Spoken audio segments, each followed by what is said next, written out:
House Intelligence Committee Chairman Adam Schiff claims, "I don't know who the whistleblower is." Hello and welcome to TST. If you're new to the channel, tap on the subscription button and press the notification bell so you can receive news and updates that you can rely on daily. House Intelligence Chairman Adam Schiff insisted Wednesday that he did not know the identity of the so-called whistleblower who first filed a complaint about President Donald Trump. First of all, I don't know who the whistleblower is. I haven't met them or communicated with them in any way, Schiff claimed during the Senate impeachment trial on Wednesday. Schiff failed to mention, however, that the whistleblower approached a House Intelligence Committee aide with information about Trump's call with Ukrainian President Volodymyr Zelensky. According to the New York Times, Schiff's committee staffer advised the whistleblower to meet with the Inspector General and file a whistleblower complaint. But Schiff denied that his staff did anything to help the whistleblower. The committee staff did not write the complaint or coach the whistleblower what to put in the complaint, he said. Schiff denounced what he described as a conspiracy theory that his committee staff colluded with the whistleblower to craft his complaint that kicked off the entire impeachment investigation. A Schiff spokesman told The Times that the whistleblower contacted the committee for guidance on how to report possible wrongdoing within the jurisdiction of the intelligence community. Schiff insisted that his staff acted with complete professionalism, and he complained that members of his staff had become subject to online threats as a result of the smears launched by Trump and his allies. Schiff also said that he would not do anything to endanger the identity of the whistleblower during the trial. Take a watch. First of all, I don't know who the whistleblower is. I haven't met them or communicated with them in any way. The committee staff did not write the complaint or coach the whistleblower what to put in the complaint. The committee staff did not see the complaint before it was submitted to the Inspector General. The committee, including its staff, did not receive the complaint until the night before Acting Director of National Intelligence. We had an open hearing with the Acting Director on September 26, more than 3 weeks after the legal deadline by which the committee should have received the complaint. In short, the conspiracy theory, which I think was outlined earlier, that the whistleblower colluded with the Intel Committee staff to hatch an impeachment inquiry is a complete and total fiction.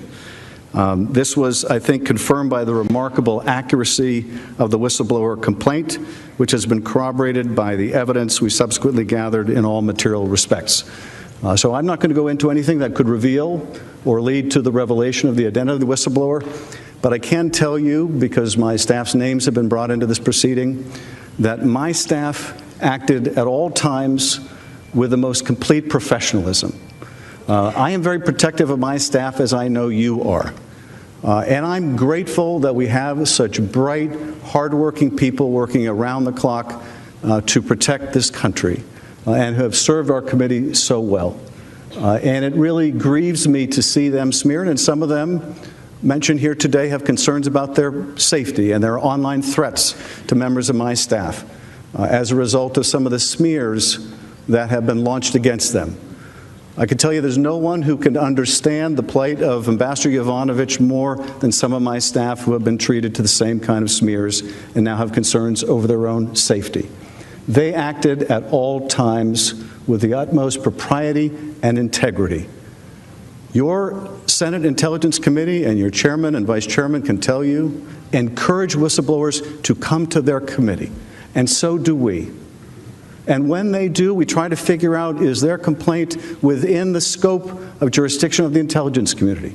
And if it is, then we suggest they get a lawyer. We suggest they talk to the Inspector General, which is what happened here. The whistleblower did exactly what they should, except for the president. That's unforgivable, because the whistleblower exposed the wrongdoing of the president. In the president's view, that makes him or her a traitor or a spy. And as the president tells us, there's a way we used to treat traitors and spies.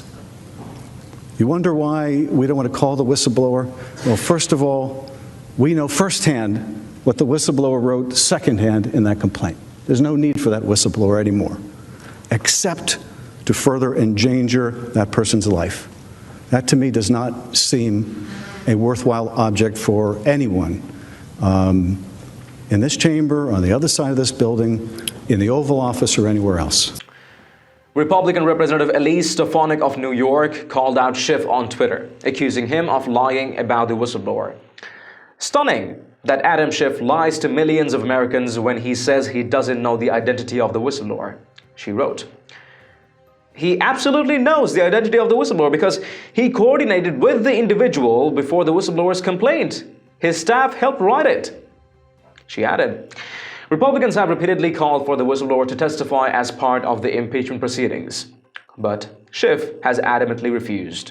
Speaking to the Senate on Wednesday, Schiff said that it was no longer relevant to demand the whistleblower to testify because President Trump released the transcript of the call. It's as if he ever believed the words of the transcript, and he yet even fabricated a filthy version of it.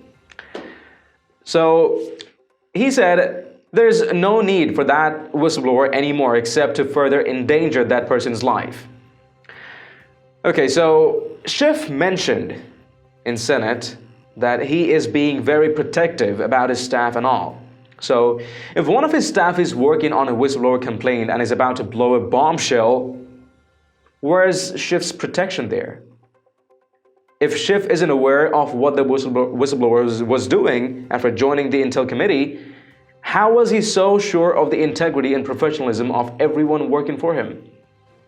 If he is so protective of his staff, he should know everything they are doing and whether they are taking a misstep. Otherwise, there's no ground to be so confident on, is there? The whistleblower joined the Intel committee after leaving the White House. He was filing this huge scam bombshell that'll shake the Congress and the White House. And a protective and certain lying Adam Schiff hadn't known the slightest of what a newcomer with crucial information was up to? It's sure he was never in the dark about the whistleblower working for him. The question is whether he knew about the whistleblower's affairs there or not. Well, as the pencil neck has already claimed that he's most protective and sure about his team's professionalism and integrity, he should have known what the whistleblower was up to. Anyone was up to, right? From his word, he wasn't aware. No one was. Then he is lying. He is lying about being protective. He is lying about his staff being professional and integral. Or was it him and the staff who coached the whistleblower and helped him file the complaint? As simple as that. Proven. Of course, we already knew about it. But I just wanted to show you that how both sides of the equation do match. Well, let us know your thoughts and opinions in the comments down below. And haven't you checked out the official TST store yet? It has a variety of Patriot-themed custom t-shirts, sweatshirts, mugs, phone cases, and tons more. Make sure to take a look and maybe help us out by picking some products for yourself and your loved ones at great prices. It does make a huge difference to what we're doing here. Link in the description below. If you've liked this report, let us know by tapping that like button down below. Share the news among friends and family, and don't forget to subscribe to our channel. Thank you for watching. Stay tuned for more news and updates on TST. I'm David Ravine, and I'll see you in the next one. Till then, take care.